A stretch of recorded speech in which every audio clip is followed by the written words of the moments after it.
یافتہ ممالک پہ قدرتی آفات سے بچنے کے لیے عمارتوں کی تعمیرات کے دوران مخصوص تدابیر اپنائی جاتی ہیں اور یہی وجہ ہے کہ نیوزی لینڈ میں 7.8 شدت کا زلزلہ بھی کسی بڑے نقصان کا سبب نہیں بنا۔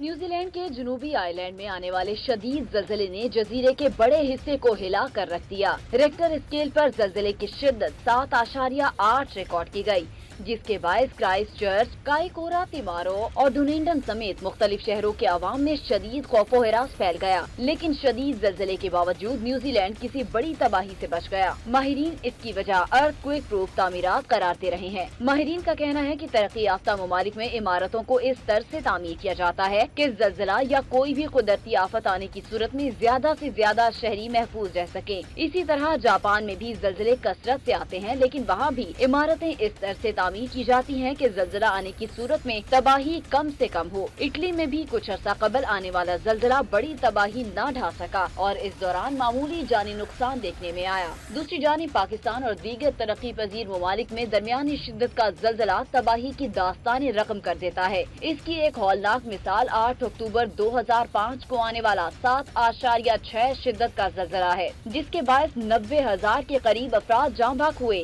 اسی طرح گزشتہ برس اپریل میں نیپال میں آنے والے زلزلے نے بھی بڑی تباہی مچائی تھی۔